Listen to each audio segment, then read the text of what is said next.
Hello, everyone. It's 5:23 p.m. Central Time on the 14th of August, 2026. Got breaking news. Very large earthquake has just struck Indonesia in the expected location. In case you didn't know, we were watching this area. We were watching next to Bali from East Timor over to West Java, with Bali at the center. So, this is the antipode. This earthquake here is what we call the antipode of the previous large earthquake that struck. Let me go ahead and show you the antipode on this. This is the opposite side of the planet. Right there. Right next to it, right over here, is where the huge earthquake hit over in Colombia. So when Colombia struck, we did the antipode search, and it brought us out to the opposite side of the planet here, and we're looking for a similar-sized earthquake to strike. So if you're just now tuning in, an extremely large earthquake has just struck. This is in the West Pacific, and we should probably get a few things open, such as tsunami.gov. I don't have any of this ready to go in my 3D room, unfortunately. They don't have the earthquake yet listed on tsunami.gov. So let's get all of this onto a desktop display capture here so you can see what I see ever so slightly better since we are live on Twitch. And let's also get the earthquakes back open here. Go get the info on this from the USGS. 7.7 earthquake. We'll go to the latest earthquakes map and show it to you where it is on the plate boundary. So we're at what's called an other type of plate boundary. It's listed as other on the USGS plate boundary regional map. We're right where the subduction zone here to the west meets the other and then goes to another subduction zone to the east.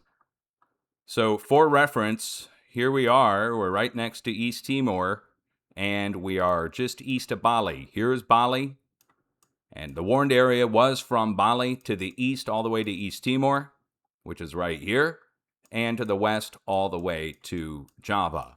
So it did strike directly in the middle of the warned area with the expected magnitude and the expected time frame. This is just a few days apart. We go back to the start of this past week with our extremely large earthquake over in Colombia. Let's go get that open. Let's show that to you in case you missed it. Let's just go back to the start of the week and get our bigger earthquakes on here. So there's that. Here's the 7.4 on the opposite side of the planet. It actually came in at larger, 7.7 to 7.8. So I'm not shocked to see a 7.7 on the antipode within a few days' time. And we should probably go back and check now over on tsunami.gov. Hit refresh, just see if they have a... They don't have the earthquake listed yet, even on tsunami.gov. That's wild. Okay, so let's go to the NDBC buoys. And this is the National Data Buoy Center. Now, these are going to show us the buoys in the area. It's kind of misleading sometimes when you see a buoy in event mode, like this right here. This is from the earthquake itself, but it's likely not an actual wave in the ocean. So we can view the event details and just see what happened here. And it's just a shock wave itself that goes up the moorings of the buoy, up to the buoy itself, which then registers. And you can see it's just like an inch of displacement. So, in other words, it's a shock wave that caused a shock wave that went up to the buoy. And that's what we're looking at here with the buoy in event mode. You will see the buoys as the shock wave spreads out from a large earthquake like this. You'll see buoys go into event mode very far away from the earthquake, and it's not a physical wave in the ocean. Again, it's the earthquake activating the buoy, basically. So this is pretty interesting to see, though, that it's that quick. It's a big earthquake, obviously a big earthquake. Back to the Tsunami Warning Center and just see really quick if they have that. They still don't have the earthquake on the Tsunami Warning Center. That is very, very strange. They wouldn't even have the earthquake yet. Let's get the info again from the USGS. Go over to the origin page, click on magnitudes, and see what they're reporting on body magnitude. Is it a bigger or smaller earthquake on the body? Well, it looks like they got it spot on the magnitudes here. We're going to toss out the high end, and we're going to toss out the low end. So we throw out the 6s, and we also throw out the 8s that were there as we're scrolling down. There's just a few. But otherwise, we go with what the USGS has, or the Europeans, in this case, USGS has it at 7.7. Back to the Tsunami Warning Center. Refresh one more time. They still don't have the earthquake on the Tsunami Warning Center at all, which is bizarre because anytime a large earthquake strikes in the ocean, they do report the quake. Something's going on with this that's not, they're not updating it yet. That's bizarre. Back to it. Let's go look at the, oh, we got the solar program there on screen. Sorry there. Okay, so let's go back over to the earthquake program.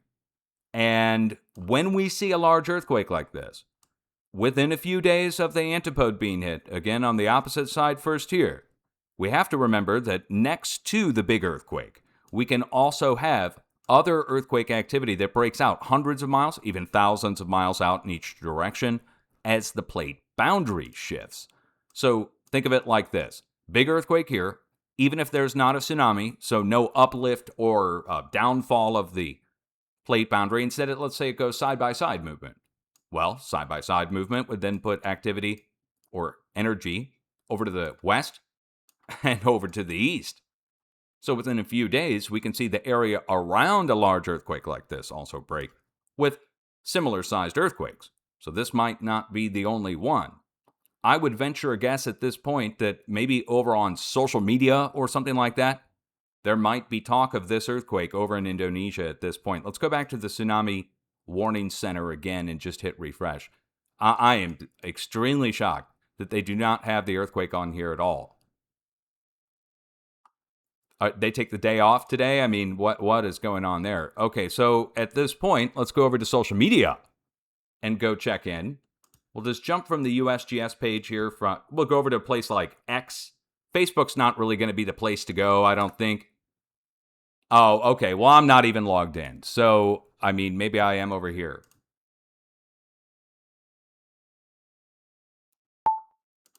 Maybe I am logged in over here. Yes. Okay, so let's go search earthquake. Indonesia. Notable quake. Okay, USGS 7 minutes ago. Notable quake. Yes, it is notable. Certainly it is. We're probably not going to get video out of here quite yet. We're still too early into the earthquake itself. It's being preliminarily reported 7 minutes ago on the USGS official page. So they're 7 minutes in on reporting this to the public. We caught it right at the start of the whole event. All right, well, let's go back to look at the earthquake again since there's nothing to show you on social media yet except for preliminary information. Let's pull the coordinates on this and go look it up over on Google Earth to go see what's at the actual epicenter. So we already know the location in Indonesia is prone for earthquake activity, but it only happens a few times a year like this at the most. This is the first 7 in Indonesia, especially in this location. So near Bali or East Timor in many, many months of this size, certainly of many months. Now we look around to see if there's any volcanoes that have been erupting recently. Luotobi over here. Okay, Luotobi. There's 2 Luotobi, but Luotobi erupting multiple times in the past several weeks. It's been on the list with small blasts over and over again. The plate boundary is actually to the south. Here on Google Earth, you can see it. It's actually shaded. It's a drop off to 19,000 feet below sea level over here, and here it's more like 3,000 or 4,000 feet, but it drops off exponentially as we go up along the plate boundary this way, up into Asia. If you're paying attention, guys, check it out. Large earthquake has struck in the warned area, in the warned time. They had a several-day warning for this. We go back to the Colombia earthquake when the warning was issued. Let's hit refresh on tsunami.gov. No tsunami warning, advisory, or watch, but they do not have the earthquake on here at all, so that really does not mean much. Refresh one more time and refresh one more time. I cannot believe it. Let's go to the Pacific Tsunami Warning Center.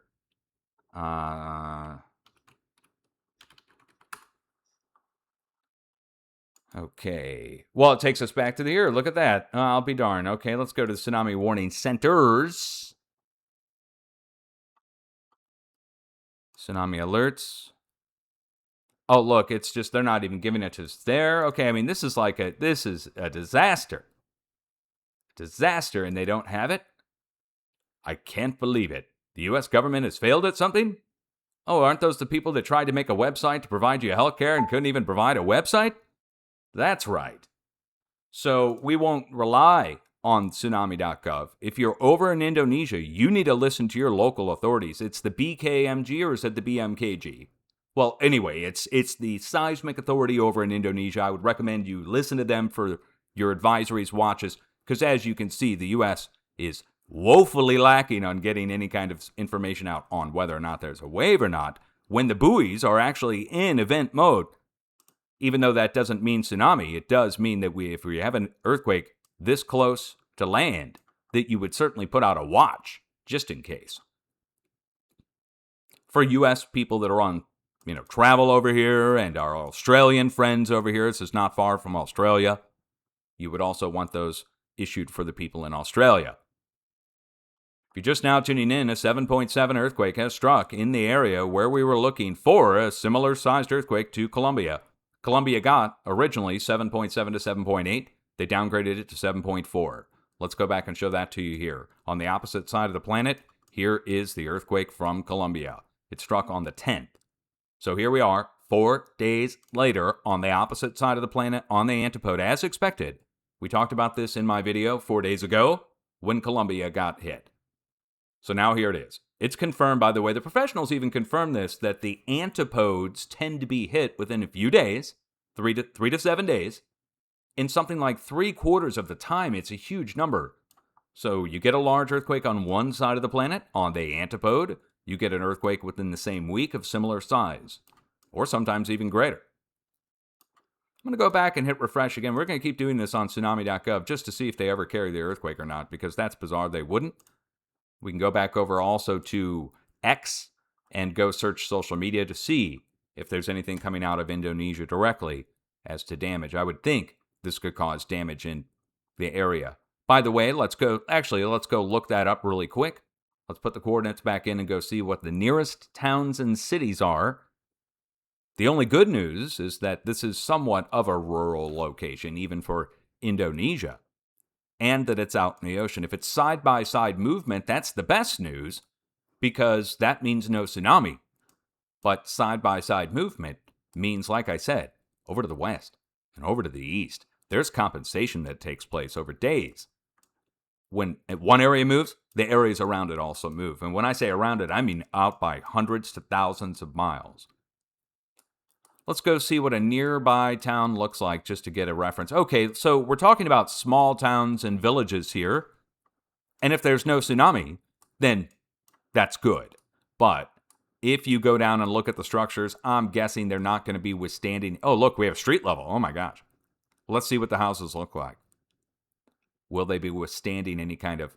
Yeah, I mean, when you get a large earthquake and you're in a steel frame building, I mean, look at the foundations on these. Just as a point of reference, again, I'm not going off on anybody, but I'm just saying.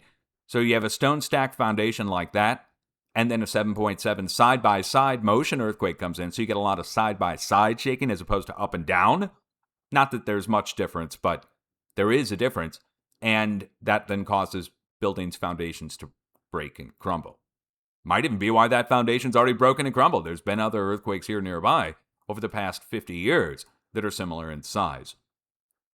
If you're just now tuning in, a large earthquake has struck, guys, and there's likely damage in the area nearby. We won't hear about it. You saw those little villages there, so, I mean, getting news out of there might be a little hard. I'm going to search again just to make sure, just to see if there's any videos at all. Another aftershock has just struck, they say, a 6.2 or 7.2. It was originally a 6.2. They brought it up to 7.7. Another 5.6. So these Raspberry Pi alerts, if you see these on, they'll tell you every time an earthquake strikes, which is great. But we don't want to fill up our feed with any of that. I'm not seeing any videos, so we'll just move on from that. The 3D Solar Observatory, just so you can see this really quick. Today there was a filament rupture on the sun. You'll be able to see that here in a second here going by on the south side right there. Filament rupture on the sun. Amazing to capture that with the new solar program that we're using. Not that this is earthquake related directly, but when we get charged particles sent towards Earth, we do pay attention for the days afterwards for an earthquake increase to take place. So with a charged particle storm getting ready to come to Earth, we have to pay attention to the sun. but it has nothing to do with the actual activity going on right now, So back over to it. Let's go to the earthquake, see if they've upgraded it or downgraded it. Well, they haven't upgraded or downgraded anything. They've added in a 5.6 aftershock.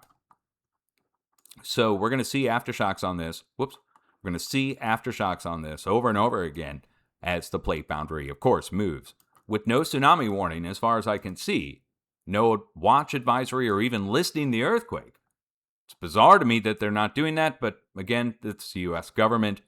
Anything they do would pretty much be, I don't know, I guess we'd all just say, raise our eyebrows at them at this point. 7.7, we'll go back and look at the origin page.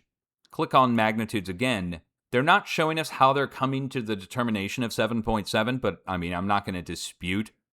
When they do this, I raise my eyebrows too a little bit, but again, we trust the stations. I trust them as much as I would trust any other scientific device. I don't think people are going out and manipulating the stations. So 7.4 and 7.7 back to back on both sides of the planet. If you would like to see my update, it is over on wonderful YouTube. So maybe we should jump over to YouTube really quick. Go over to my page. So here we are 4 days ago, and I'm talking about the earthquake in Colombia. Let's see if I can get that on the screen here. I'm going to press it and take you to the antipode of the selection. There we go. This is the point where I'm showing it in the video 4 days ago. So 12 minutes into the video 4 days ago, we're issuing the warning for a 7 to strike on the antipode. And we adjusted it slightly east of the 5.3 as you watch my update. By the end of the update, I'm telling you, okay, we're going to watch just east of the 5.3. And I mentioned East Timor, Bali, and Java. So the 5.3 was there 4 days ago, and now to the east of there, just as expected, we get our expected earthquake. So why does it happen, though? Well, I think that there's a very low frequency wave that goes through the planet and comes out basically on the other side. This gets into the other simulation that we're running here right now, which is the real-time magnetosphere simulation, where we can come in and look into the inside of the Earth. So you can see there's the Earth being projected, of course, and we can turn this up and down so that you can see the Earth, it's fully opaque, and then make it transparent. But looking down inside of the Earth, we can now see the core of the Earth, magnetically speaking. And that's the inner bulge of that double ring that's around there, and then we go out. So there's like a ring within a ring of magnetism that goes down inside of the Earth. Would you see the electromagnetic lines of the Earth being bounced around there? That's the magnetopause bouncing back and forth, and this is the Bureau of Meteorology overlaid onto the old school NICT electromagnetic field monitoring site data from the ACEN solar satellite. So if you guys know about the ACEN solar, they measure magnetism. So we're looking at this. This is perturbing the Earth. This is live. This is a real-time view from the last day as Earth is getting buffeted around there. And first incoming blast, then it goes out the back, stretches it out. So incoming blast, out the back. Incoming blast, out the back. Over and over again. And then that excites the interior core. So getting back to it, I think going through the planet, through that core that you saw there on that electromagnetic field representation, is a low frequency, a very low frequency that's very wide, spreading out across the planet, through it, and back through to the other side, where we then get an earthquake precipitated here, for instance, on the plate boundary, from the low frequency wave that's going between these 2 points through the planet. Let's go check tsunami.gov again. They still don't have the earthquake. That means most likely there's no tsunami on this at all, but they're not going to report it. That's bizarre. National Data Buoy Center. Buoys. Let's go over to the buoys and check again and see which ones are in event mode. This will show us just, again, the earthquake spreading out maybe. Up in Alaska, that's from storm, in case you're not aware of the storm up there. So it looks like we only have one buoy in the whole region for the most active seismic zone on the planet, right next to our Australian friends. And the Australians aren't putting a bunch of buoys out there, are they? No, it's us. Look at us. So we put it in spots where we care. We don't really care because we don't have much assets over here except for maybe Diego Garcia out here in the middle of the Indian Ocean. Otherwise, it would be on the people who live here, the Indonesians and the Australians, to put their own buoys out there that would tell you. And I don't have access to that. Don't even think they have it. We'll see if they do. If they do in the future, we'll use it. If you're just now tuning in one more time, 7.7 earthquake has struck over here in Indonesia. It's huge. We don't have any video yet, as far as I know. Last time I checked over on social media a few minutes ago, there's absolutely nothing, except for a bunch of earthquake reports from a bunch of earthquake channels. So we may get off lucky that there's not much damage, but those little towns, going back to look at the earthquake again, here's the epicenter, and the little towns nearby, I would think that that would probably cause some pretty serious damage in one of these little towns, but we'll never hear about it. Again, look at it. And we have a street level. I'm mind blown. But go back down to that spot that I dropped it in earlier at, right here. So, but you can understand that stone stack structures like cinder block and steel stack structures that just are set to the near ground with not much foundation to them, it's going to shake pretty hard, guys, if they're in those buildings. But will we get video of it? I don't know. The good news is no tsunami warning on this at all. But that may be due to incompetence, not due to lack of a wave, unfortunately. So we'll have to wait and see on that as well, I suppose. There's no way for me to get in and verify yes or no on a tsunami, other than if there was some kind of wave reported, or if the U.S. actually reported it themselves. So I think at this point, we should drive home the fact that this was forecast 4 days ago. If anybody told you earthquakes could not be forecast, they are woefully incorrect. And you can go back and watch the video on YouTube. It's free to watch. Oh, hold on. A new 6 has struck. Hold on. 6.1. Yep. So a new 6.1 aftershock has struck, and notice how they're all slightly offset from each other. 7.7 is in the middle. To the west is a 5.9. To the right, or to the east, is a 6.1. May even be another. That's also where the 5.6 struck. So there's a 5.6 and a 6.1 on one side, and a 5.9 on the other, with a 7.7 in the middle. We're moving about 100 miles in each direction right now. We may see this spread out further. You may remember several months ago, there was a big earthquake up here in Japan. Well, no, north of Japan, in Kamchatka. And it moved for 1,000 miles to the south. This is several months ago. It went from the big earthquake at Kamchatka all the way down towards North Japan. That's like 1,000 miles that moved on the plate boundary then. So we might see a big plate boundary shift. Instead of a tsunami and an uplift event, you see a side-by-side movement that takes place. Back to the USGS map, where we have the other dotted line. Other means other type of plate boundary. I don't know what exactly other is there, but a subduction zone next to it kind of tells you. If you're going to move up and down here, underneath the plate, then here we're going to move side by side or up and down, maybe both. Maybe that's what other means. But we're right on it. So I would think side-by-side shifting. We'll probably hear news about like fissures opening in the ground and other weird things start to happen. When I say weird, geophysically weird. And then we get into the volcanoes we have to pay attention to. Over to the west, over here, right in the middle in between Sumatra and Java, we have Mount Krakatau, the son of Krakatoa. The leftover remnants of Krakatoa has been renamed Krakatau. And then, of course, next to these, we have Mount Semeru. We have, over to the east, Mount Ibu and Dukono. Just a few examples.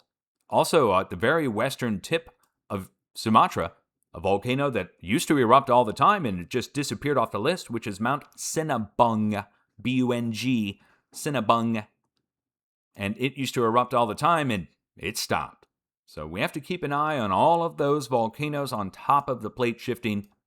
And of course, similar sized earthquakes to strike out from here. So when I say similar, it could be in the upper 6 to low 7 range, just as they might call them aftershocks, but they're too far away to be aftershocks directly. It's the plate boundary shifting. We have to look downstream. Downstream is which way the arrows point. So over the next week, we have to watch for this to spread out. And when I say spread out, I mean along this plate boundary here. So you see how it goes up to the north, over into Asia, across up into the Middle East, back down across to the Gulf of Aden, over by Saudi Arabia and Yemen, and then back down to the south. This is the Indo-Australian plate boundary. And we have to watch for this to move all the way up into Afghanistan, all the way west to the Gulf of Aden, and all the way down to the Indian Ocean. The whole edge should move very soon. Also, to top it all off, the other side of the plate boundary, down here by New Zealand, we definitely need to watch. I brought up New Zealand in my update 4 days ago, brought up 2004 and the Banda Aceh earthquake that happened, and the back and forth that happened between New Zealand and Banda Aceh in 2004. In case you don't know, 3 days before the Banda Aceh earthquake and tsunami in Indonesia in 2004, on December 23rd, an 8.0 earthquake struck just south of New Zealand, down here. Then, 3 days later, the big one hit up here. So we were talking about a back and forth. I would not be surprised if we're back on talking about New Zealand in the next few days with a next magnitude larger than where they currently are, which currently they're at 5.6. So it'll be like something like a mid-range 6 striking down in New Zealand, just south of New Zealand most likely. But we would have to tell everybody from Kaikoura, Christchurch, all the way south to the south tip of the Southern Alps that you'd watch right down here, just south, for a mid-range 6 to strike in the next few days. Just like 2004, but backwards. Okay, so let's save this as a video. I'm going to go back one more time, hit refresh on tsunami.gov. Nothing on tsunami.gov, meaning there's most likely no tsunami. We went over to social media and we checked just to see, is there any talk of any kind of tsunamis or anything over on social media? And as far as I can tell, nothing's going on there. I mean, there's large earthquake talk, but no tsunami talk. There's aftershocks going on in the 6.0 range. Those can cause damage as well. But notice we're spreading out 100 miles to the east with that 6. So people likely felt the 7, and at first, 100 miles east, it probably felt like a 5 or something like that. But then the larger earthquake strikes right at them. So these are aftershocks, but they can still cause damage away from where the big earthquake originally struck. Of course, we'll pay attention to see if there's any videos that come out. And if they do, I'll do another video and bring you up to speed on that. If you're just now tuning in, for some reason you missed this whole thing, huge earthquake has now hit our warned area in the West Pacific. So we need to check that one off the list if you were keeping track of areas that we had warned 4 days ago. We're not done yet, I don't think. And I definitely need to get a new forecast out. I was going to do that 3 days ago. I got incredibly sick for the last 3 days. Working on other things while we're sick, of course, like the solar program and the NICT magnetosphere monitoring site that I showed you. But I need to get a forecast out now that this is hit. If you want to know how to do your own earthquake forecasting, there are already directions out there titled How to Forecast an Earthquake by Dutch Sense. They're free to watch. You're welcome to go check it out. It's on my YouTube channel. It's worth the watch and learning how to do it yourself, just in case I'm not here to do it for you. A lot of people just want somebody else to do it for them. I get it. Also, do you have an earthquake plan? Do you know what to do when an earthquake hits, I guess I should say? You're supposed to take shelter underneath a table or a desk, right? That's what we're told here in the United States. But overseas, people in those kind of structures are told to go outside, rightfully so, because those structures are not going to withstand a large earthquake in the right conditions. In the best of conditions, they might stay standing, but damage major on the inside. So people go outside. Now, the difference is if you go outside, you need to know your surroundings. You need to know where to go, almost like a fire drill. You need to plan ahead of time. Where am I going to go if an earthquake hits? Somewhere away from power lines. Falling things outside could be falling from way higher than just in your house. But if you're not confident in the structure you're in, you need to have that plan. And that goes in the United States too.